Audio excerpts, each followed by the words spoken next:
A lot of you have just started your preparation, and the most important element of UPSC preparation is answer writing. If you want to clear UPSC, you need to avoid these blunders in answer writing. So based on my experience of mentoring 600 plus rankers, these are the 10 most important blunders which I could identify. ये जो पहला part है non core part, तो आपने एक page non core को दे दिया और फिर कोर के लिए आपके पास सिर्फ एक पेज बचा. अब ये एक ब्लंडर है, very important blunder which a lot of aspirants, even the senior aspirants, veteran aspirants do is कि वो question के directive नहीं बताते हैं. I have been teaching these templates now for good number of 9 years, and a lot of aspirants including rank 1 of last year, rank 4 and many other intensively use those templates and they have scored very high marks in GS.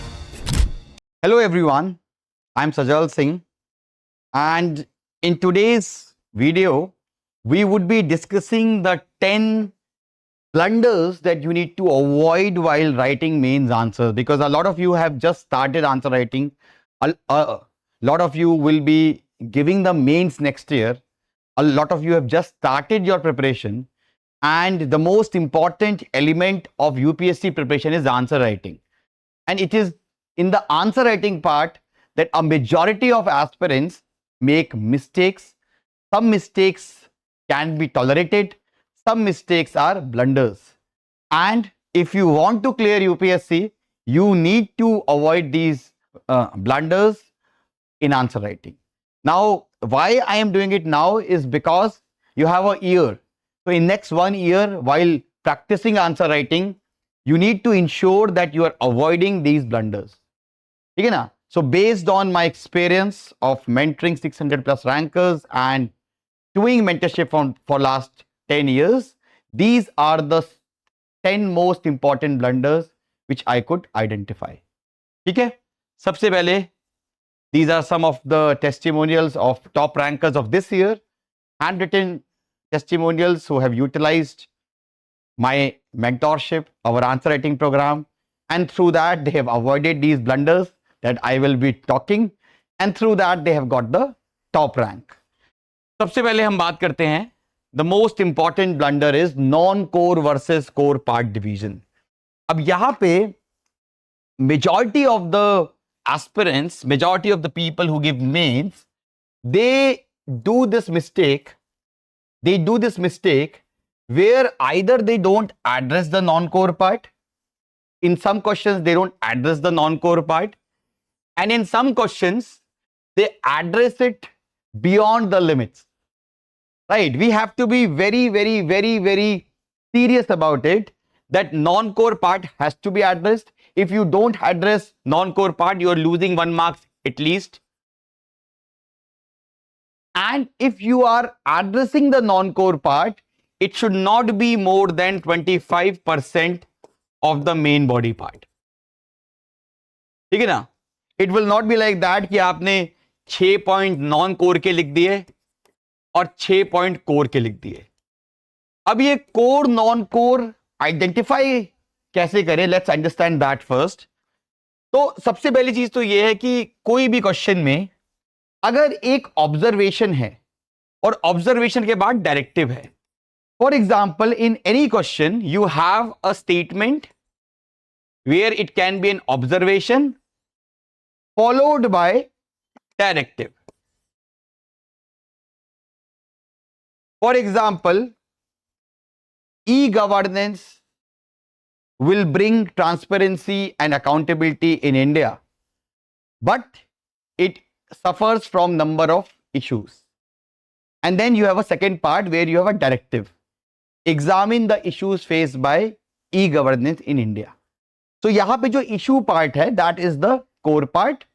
और जो आपका पहला statement है, जो एक observation है, that e-governance intends to bring transparency and accountability in the administration, ये आपका जो है नॉन कोर पार्ट है. Right? For example let me show you one answer. जैसे ये एक आंसर है, ठीक है ना? A deep corporate bond market is essential for long term resource mobilisation in India. Examine the constraints and the reforms needed. अब यहां पे ये जो पहला पार्ट है, a deep corporate bond market is essential for long term resource mobilization in India. This is the non-core part. And this directive part, examine the constraints and the reforms needed, is the core part. Now, many aspirants ignore this part completely. They, after introduction, they start with only the constraint part and then they mention the reforms part.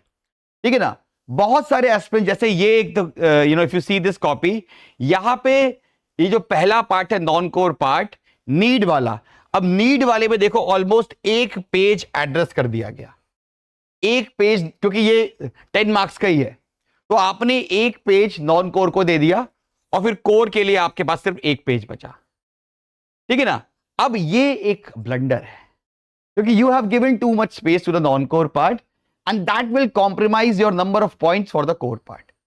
So the solution to it is that जो आपका non core part है उसको आप flow chart से भी कर सकते हो अगर इट्स अ 10 मार्क, ठीक है ना? जैसे यहाँ पे ये जो पहला पार्ट है इसको आप सर्कुलर डायग्राम से कि अगर कॉर्पोरेट बॉन्ड मार्केट होगी तो क्या होगा, तो क्या होगा, फाइनली उससे इकोनॉमिक ग्रोथ कैसे होगी या फिर कॉर्पोरेट ग्रोथ कैसे होगी, तो आप इस तरीके से अगर सर्कुलर डायग्राम से एड्रेस कर दोगे तो ये आपका आधे पेज में हो जाएगा and you will have 1.5 pages for the core part, ठीक है ना? बिल्कुल इंपॉर्टेंट है ये चीज। और देखते हैं, जैसे this was asked by the UPSC, besides the welfare scheme India need deft management of inflation and unemployment to serve the poor and under privilege sections of the society. अब यहां पे भी आप अगर क्लियरली देखो, besides the welfare scheme, this is the non core part and this is the core part कि India needs deft management of inflation. तो यहां पे आप इंट्रो के बाद फ्लो चार्ट बनाओगे कि ये हमारी वेलफेयर स्कीम्स हैं, फिर आप एग्जैक्टली ये बताओगे कि वेलफेयर स्कीम कैसे हेल्प करती हैं, ठीक है ना? और उसके बाद ये बताओगे कि इसके अलावा इन्फ्लेशन और अनएम्प्लॉयमेंट को भी हम कैसे how they will also help the poor person. तो यहां पे नॉन कोर पार्ट क्या है? यहां पे नॉन कोर पार्ट है आपका पहला वाला। क्यों? क्योंकि क्वेश्चन का जो टोन है वो एम्फसाइज कर रहा है इस पार्ट को कि यार वेलफेयर स्कीम तो हम जानते हैं कि वो तो पुअर की हेल्प करती ही है, बट उसके अलावा why we also need to curb inflation and unemployment to help the poor people in the country. Second and very important blunder which a lot of aspirants, even the senior aspirants, veteran aspirants do is कि वो question के directive नहीं बताते हैं। जैसे for example during my answer writing classes in Nitya Pragati and in mains test series, I teach 37 directives कि ये 37 directive है जो यूपीएससी ने आज तक पूछे हैं और हर एक डायरेक्टिव का मतलब क्या है और कैसे अपने आंसर को टेलर करना है इस हिसाब से। जैसे फॉर एग्जांपल मैं आपके सामने एक बहुत सिंपल एग्जांपल देता हूं। ये दो क्वेश्चन यूपीएससी ने सेम टॉपिक पे पूछे हैं, एक 2022 में, एक 2025 में, last year he. Examine the scope of food processing industries in India, और यहां पे पूछा है Elaborate the scope and significance of food processing industry in India. दोनों क्वेश्चन का सेम लैंग्वेज है, सिर्फ एक चीज का डिफरेंस है, यहां पे इलैबोरेट है, यहां पे एग्जामिन है। जब एग्जामिन होगा it means you have to mention the critical points also, कि जो हमारी फूड प्रोसेसिंग में स्कोप तो है लेकिन क्रिटिकल चीजें क्या हैं, कि भाई अल्टीमेटली जो सप्लाई चेन मैनेजमेंट का इश्यूज है, कोल्ड कोल्ड स्टोरेज नहीं है, ट्रांसपोर्टेशन वीक है, लॉजिस्टिक्स वीक है, हर एक स्टेट का अपने अपने टैक्सेस हैं, most of the farmers are small and marginal, तो all these things are there, you will also cover that. यहां पे आप सिर्फ ये बताओगे कि स्कोप एंड सिग्निफिकेंस क्या है, you will not address the critical side because the keyword is elaborate. You have to just elaborate the statement by giving examples and data. At very end you can just add way forward from your side and that's it. You don't need to do the critical side. और देखते हैं, जैसे ये इस साल ही आया था, again examine the main aspects of Akbar's religious syncretism. ठीक है, अब मैक्सिमम लोगों ने ये गलती करी, even people who have got low ranks also, कि भाई एग्जामिन वर्ड को नहीं समझा, उनको का हिस्ट्री का है तो अकबर की जो पॉलिसीज है रिलीजियस वो लिख दो सारी, दिन इलाही से लेके इबादत खाना से लेके Rajput policy etcetera. But when the question says examine, you have to also add the critical side, कि भाई जो अकबर की पॉलिसी थी वो कहीं ना कहीं it was not mass level पे नहीं थी, सिर्फ राजपूत के साथ ही ज्यादा वो था, कोई इंस्टीट्यूशनलाइज नहीं करी उसने वो पॉलिसी. आने वाले जो उसके सक्सेसर्स थे उसने उन लोगों ने उस पॉलिसीज को बहुत ज्यादा फॉलो नहीं किया. दीन इलाही वाज अ फेलियर. ठीक है ना. तो you have to also address the critical side.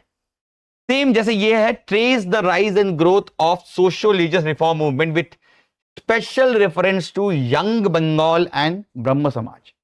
अब जहां पे भी ट्रेस है तो वहां पे you will have to mention evolution part. Phase wise आपको लिखना पड़ेगा कि फेज 1 में ये स्टार्ट हुई अर्ली 19th सेंचुरी में, देन सेकेंड फेज 1850s के बाद, एंड देन आपका थर्ड फेज जो आपका 1900s के बाद शुरू हुआ.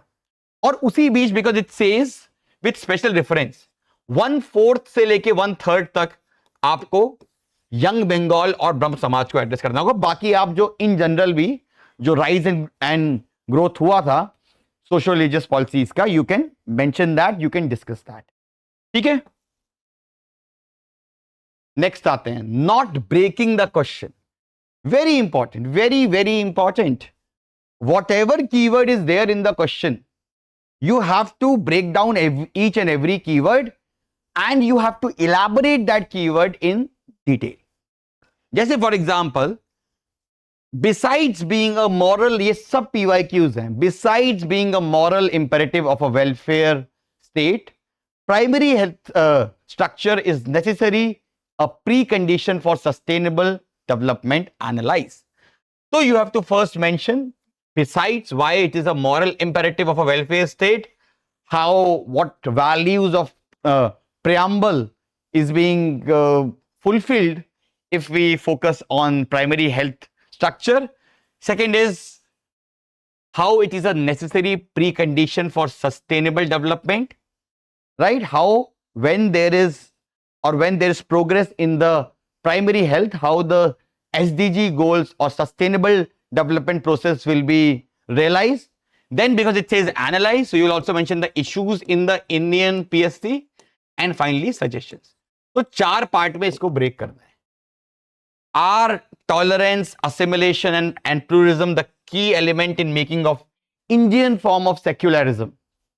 तो यहां पे भी आपको क्या करना है, आपको it says justify your answer, so you will mention yes how they are, and then you will also give the critical point it is facing some challenges.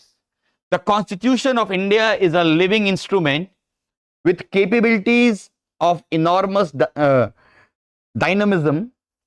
It is a constitution made for progressive society, illustrate with special reference to expanding horizons of right to life and personal liberty. तो यहां पे भी हमें कुछ ऐसे ही करना है, break करना है. पहले how it is a living instrument with capabilities of enormous dynamism. ठीक है. How it is a living instrument, there have been so many amendments. It is a constitution made for progressive society. यहां पे you will mention how article 21 has been expanded over the years. illustrate with special reference to expanding horizons of right to life and personal liberty. फिर आप इसको address करो. तो break down the question बहुत जरूरी है. हर एक कीवर्ड, जो कीवर्ड क्वेश्चन में दिया है, आपको हर एक कीवर्ड को ब्रेक करना है अगर आपको 450 नंबर लाने हैं. Fourth, this I have seen this year also because I've just ended my mains guidance for this year's mains. So when I was going through the copies, I saw a lot of copies जहां पे बहुत सारे diagram बना रखे हैं. My advice to you is that you should only use one diagram in an answer, not use more than one diagram, and only use diagram for the non-core part. At least in the initial 2 hours, 2.5 hours. At the very end, when you have to complete the paper, you can even use it for the core part. But the general rule is that you will only use diagrams, flowcharts for the non-core part, right? There are certain things that are that can be used, जैसे map बना सकते हो, flowchart बना सकते हो, but try करो कि core part में आप डायग्राम नहीं बनाओगे, और ट्राई करो कि एक आंसर में आप एक ही डायग्राम बनाओगे, unless until answer art and culture का है या आपका ज्योग्राफी का है, तो बात अलग है, वहां पे आप मोर देन वन भी बना सकते हो, बिकॉज वहां पे diagram has a lot of significance. For example, if the question is asked on architecture, then you will draw a diagram map of India, you will also draw the diagram of the temple style or the stupa style, etc. Same with geography. But इसके अलावा don't draw a lot of maps, don't overuse them. Let's say if you see this question, तो यहाँ पे जैसे एक बार diagram बनाया गया है कि भाई assess the sustainability of this growth model in the context of India's long-term economic objective. तो एक ही बार डायग्राम बना है कि भाई सस्टेनेबिलिटी क्या है इस मॉडल की, तो वो सर्कुलर डायग्राम बना दिया कि it fuels the virtuous cycle of growth, more consumption will lead to more investment, more income, more saving. बस एक डायग्राम बनाया, that's all. That's how you have to also make diagrams. Fifth is sequence wise paper completion. Biggest blunder, because you'll end up addressing, or you will end up addressing the 15 marker in a very, very little amount of time. And we need to avoid that, because 15 markers have a weightage of, 11 to 20, we have a weightage of 15 marks. And definitely you need to give more time and energy to these questions. So sequence wise paper nahi karna hai. You can do 1 to 5, followed by 11 to 20, followed by 6 to 10. Because क्या होता है ना कि यार देखो 6 to 10 तक आते आते आप इतना लिख चुके होते हो कि आपके वैसे भी हाथ बहुत तेज चलता है. Plus since it's a 10 marker, तो यहां पे आप कम टाइम में भी you can still write a decent answer.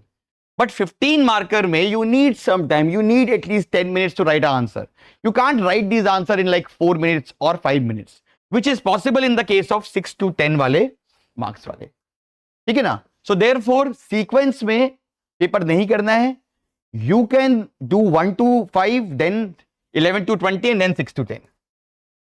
Sixth is thinking everything on the spot. Now I have been emphasizing that I did it myself itself.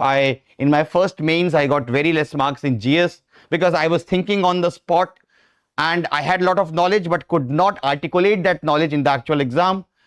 In my subsequent attempt, I developed my answer writing templates for every subject, used them myself. I got more marks than rank 1 of that year, 496 marks in GS. And I have been teaching these templates now for a good number of 9 years. And a lot of aspirants, including rank 1 of last year, rank 4, and many other rankers have intensively used those templates, and they have scored very high marks in GS. My suggestion to you is, and this is, I am saying with all my seriousness and experience, that without answer writing templates, it is very, very, very difficult, almost impossible for you to score marks in GS. ठीक है ना? क्योंकि आप हर चीज 7.5 minute में नहीं लिख सकते हो. You cannot write everything in 7.5 minutes. You need some thinking templates जो आपको on the spot जल्दी पॉइंट जनरेट करे. For example, when I see a agriculture question, my mind works in this direction कि भाई आप इसको ब्रेक करो. Agriculture एक प्रोडक्शन है. एग्रीकल्चर में इश्यूज होंगे pre production, during production, post production. तो अब मेरे को ये पता है कि अगर एग्रीकल्चर में क्वेश्चन आया, मेरे को सोचना इसी तरीके से है. लिखो नहीं लिखो वो आपके ऊपर है, बट सोचना वैसे ही है. जैसे ये क्वेश्चन था, how have declining farm size and land fragmentation impacted the viability of Indian agriculture. तो अब मेरे पास ये टेम्पलेट है. मैं वैसे आई थिंक लाइक दैट कि सबसे पहले प्री प्रोडक्शन की प्रॉब्लम्स हैं. क्या है प्री प्रोडक्शन प्रॉब्लम्स? कि भाई क्रेडिट नहीं मिलता है, ठीक है ना. उसके बाद आपको मैकेनाइजेशन नहीं है, ठीक है ना, plus you don't have good quality seeds etcetera, ठीक है, मार्केट इंफॉर्मेशन नहीं है. Then during production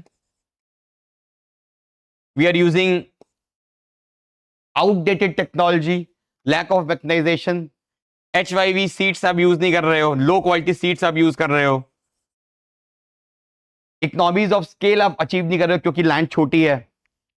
then post production there is issue of logistics because आपका मार्केटेबल सरप्लस बहुत कम है, तो आपको छोटा सा अपना जो अनाज है इसको आप अगर मार्केट तक पहुंचाते हो तो आपको ट्रांसपोर्टेशन कॉस्ट बहुत देना पड़ता है, मार्केट इंफॉर्मेशन नहीं है, बार्गेनिंग पावर नहीं है, ठीक है ना, there lot of things, cold storage नहीं है. तो अब मैंने ऐसे सोच के 10 सेकंड में 9 से 10 पॉइंट जनरेट कर लिए. अगर मैं सोचता कि यार क्या होगा ऑन द स्पॉट तो it will take my time. या आप ये देखो, discuss the opportunities and challenges associated with gig and platform work in India. अब इकोनॉमिक्स में कोई भी सेक्टर हो, सोचना है हमें उसको दो तरीके से. एक कि उसमें कौन कौन लोग इन्वॉल्व हैं, ठीक है ना, जैसे गिग की बात आई, अपॉर्चुनिटीज तो किसके लिए कौन कौन लोग इन्वॉल्व है, अर्बन माइग्रेंट्स इन्वॉल्व हैं, वुमेन इन्वॉल्व हैं, ठीक है, उसके बाद रूरल वर्कर्स हैं, कॉलेज स्टूडेंट्स हैं, ठीक है ना, तो I can generate number of points. Then challenges में सबसे पहले entry level challenges, bargaining power नहीं है, आपको बाइक लेनी पड़ती है, मोबाइल लेना पड़ता है, that is also costly. During work you don't have any fix number of hours, ठीक है ना, एल्गो जो है आपके साथ अनफेयरली काम करता है, आपको बहुत कम पैसा देता है, ठीक है ना, आपकी कोई लीव नहीं है, ठीक है ना. देन लॉन्ग टर्म वाली बात, लॉन्ग टर्म में कोई करियर प्रोग्रेशन नहीं है, ठीक है ना, इंश्योरेंस नहीं है आपके पास, हेल्थ बेनिफिट्स नहीं है, अनएम्प्लॉयमेंट अलाउंस नहीं है, right. So that's how you can generate a large number of points, ठीक है ना, मतलब that's how we have to do it. कोई भी, और इसके अलावा जैसे मान लो आप का इस तरीके से का सीन है कि भाई अल्टीमेटली कोई भी टॉपिक है, आप पहले से ही इंट्रोडक्शन कंक्लूजन तैयार करके रखो, ठीक है ना. फॉर एग्जाम्पल क्वेश्चन आया आपका साइबर सिक्योरिटी पे, मेरा कंक्लूजन तैयार है, पीएम मोदी का कोट करूंगा, cyber security is national insecurity, या फिर I will and with Hanoi convention, ठीक है ना. कोई और आया क्वेश्चन, मान लो हंगर का आया, I will and with article 46 और आई विल एंड विथ पोषण युक्त विकसित भारत, ठीक है ना. तो पहले से ही इंट्रो कंक्लूजन अगर आप तैयार रखोगे और उसको प्रैक्टिस करोगे through answer writing, I believe that you can generate more number of points and you will be able to write good answers in the actual test. Not underlining the lexicon. You're writing good points, you're writing good keywords, phrases, but you have to also convince the examiner that you're writing good. You have written those points. जैसे इस तरीके से आप कि भाई आप जो है इस तरह से बॉक्स बना लो, जो भी आप अच्छा पॉइंट एग्जाम्पल दे रहे हो, जैसे for example Ahmedabad like heat action plan, या फिर स्पॉन सिटी ऑफ चाइना, या फिर 24/7 AC लाउंजेस, जो भी आप अच्छे पॉइंट यूज कर रहे हो, इस तरीके से आप बॉक्स बना दो सो दैट एग्जामिनर को क्लियरली दिख जाए, वो मिस ना करे जो भी आप अच्छा पॉइंट लिख रहे हो. देन जेनेरिक पॉइंट्स लिखने हो. जेनेरिक पॉइंट्स लिखने का कोई मतलब, see the idea is that कि when we are writing points, लोग अब जैसे आते हैं, कुछ इस बार भी आए थे मेरे पास कि सर 18-19 पॉइंट लिख रहे हैं बट मार्क्स नहीं दे रहे हो आप तो कहते हैं कि पॉइंट्स लिखो. पॉइंट्स लिखने हैं, लेकिन पॉइंट्स में कुछ सब्सटेंस भी तो होना चाहिए. आप कुछ भी जेनेरिक उठा के डाल दो, जैसे ये अब एक कॉपी देखिए सोशल ऑडिट पे है, सिग्निफिकेंस में allows for construction feedback, increases transparency, better service delivery, कोई एग्जाम्पल नहीं है, lack of expertise, poor governance, कोई एग्जाम्पल नहीं, कुछ नहीं, आपने सिर्फ पॉइंट्स लिख दिए. आप 22 लिख दो, 25 लिख दो, आपको मार्क्स नहीं मिलेंगे. At least 40 to 50% of your point should have some substance, which could be good example, it could be a good phrase, it could be a case study, it could be anything, but it should have some substance. Ninth is focusing on depth instead of breadth. This I've been emphasizing. I've made enough videos on that UPSC is not testing your knowledge per se, but it is testing your analytical ability, how many dimensions you can bring out of a topic. And that is where number of points matter. If you see the copy of AI3 who has scored highest marks in GS, or if you see the copy of any other ranker who has scored 450 plus, they are breaking down, they are focusing on the dimensions part. They are writing 14 to 15 points in a 10 marker and 18 to 20 points in a 15 marker. That is how they have been doing it. You don't need to explain things in detail. आपका point का length 1 से 2 line का होना चाहिए. It should not go beyond that. ऐसे इस तरीके से नहीं होना चाहिए कि आपने ये आंसर लिखा, ठीक है, ये आंसर है. The preamble may not be an source of substantive power but it remains a moral and interpretive campus of an Indian constitution. अब इसमें आपने जैसे you have, if you see this copy, कुल मिला के 4 पॉइंट्स है. ये देखो इतने बड़े बड़े पॉइंट्स लिखे हुए हैं. 4 पॉइंट्स कितना भी एक्सप्लेन कर लो, नंबर नहीं मिलेंगे आपको. और इसके कंपैरिजन में अब ये देखो, ये कॉपी आपकी गति शक्ति भी थी. तो इफ यू सी, ये आपने नॉन कोर बना लिया. फिर उसके बाद देखो 3 पॉइंट यहां, उसके बाद 4 पॉइंट ये हो गए, 9 पॉइंट, 11, ठीक है, 18, 21 पॉइंट लिखे गए हैं. इतने डायमेंशन, इतना ही लेंथ में आपको पॉइंट दिखने हैं when you are writing your answer. And last and very important suggestion is that अगर क्वेश्चन एनालिटिकल है, अगर आपने उस क्वेश्चन को क्रिटिकली एनालाइज किया है, अगर आपने चैलेंजेस लिखे हैं, तो you have to write suggestions. There is absolutely no way you can miss it out. You have to write suggestions in your answer. ठीक है ना. जैसे this question was asked by the UPSC कि define potential GDP and explain its determinants. What are the factors that have been inhibiting India from realizing its potential GDP? So you are mentioning the factors that are inhibiting, matlab challenge, matlab issue. So you have to also write that how we can ensure that full potential of GDP can be realized, even though it's not asked in the question. But if you are critically discussing any issue, you need to end up with your suggestions. Now, if it's a 15 marker, you can write it in points. If it's a 10 marker, you can draw a flow chart. Okay? Do you agree that Indian economy has recently experienced the V-shaped recovery?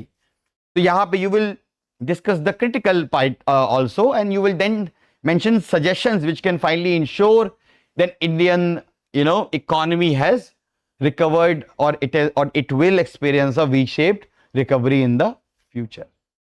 Okay, so with this I have come to an end. I think these 10 are very, very important blunders that we need to avoid at any cost. And my advice to you is keep writing, because it is in these 4 months you will sharpen your answer writing. क्योंकि अगर आप ये सोचोगे कि pre की तैयारी के बाद मैं प्री से मेंस के बीच आंसर राइटिंग करूंगे, तो you will be very late. So you should practice answer writing now itself. I hope this video is helpful. Thank you.